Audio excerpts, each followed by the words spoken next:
But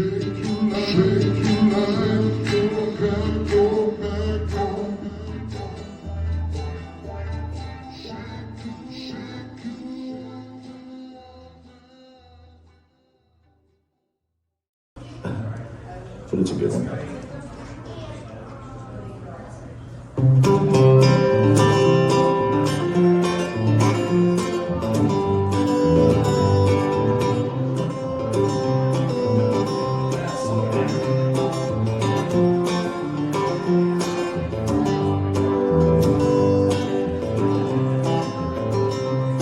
Well, I was taking a trip out to LA, tooling along in my Chevrolet, toking on a number and digging on the radio.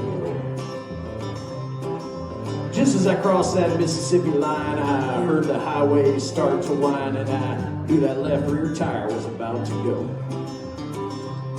Well, the spare was flat and I got uptight because there wasn't a filling station in sight, so I just limped on down the shoulder on the rim.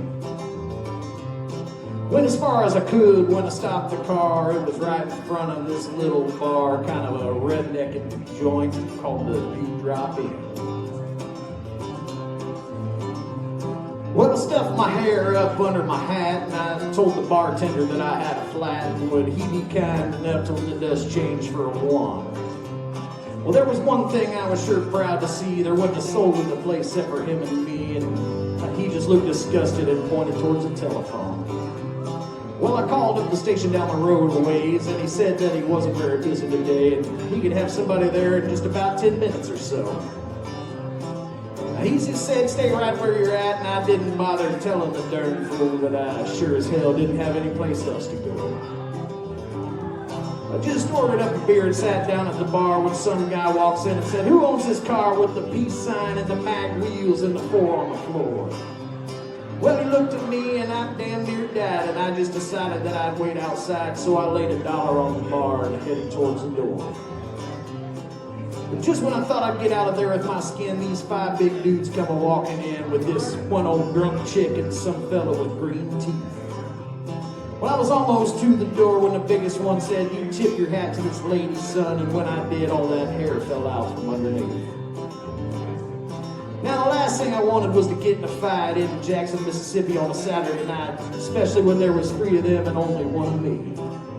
8 of them, I guess. Hell, I don't know. They all started laughing, and I felt kind of sick, and I knew I'd better think of something pretty quick, so I just reached out and kicked old Green Teeth right in the knee.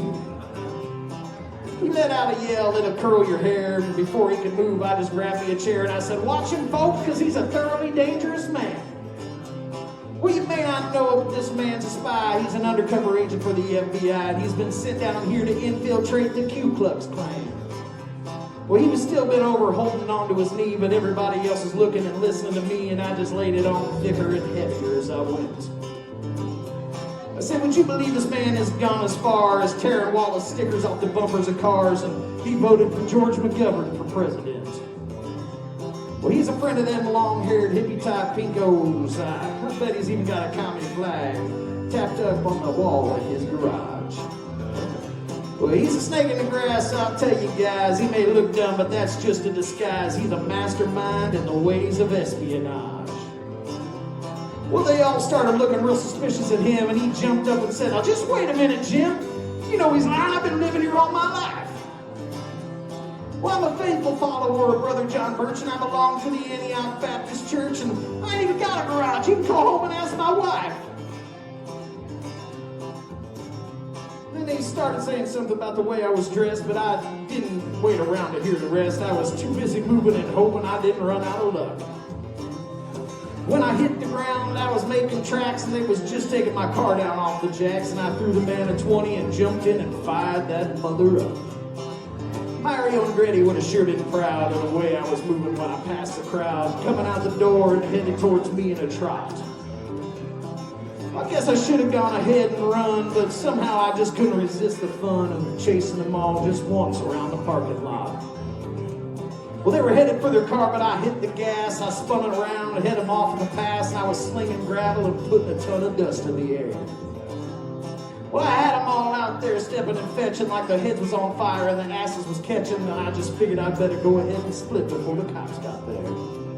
When I hit the road, I was really wheeling. I had gravel flying and rubber squealing. I didn't slow down until I was almost to Arkansas. Well, I think I'm gonna reroute my trip. I wonder if anybody think I flipped if I went to LA via Omaha.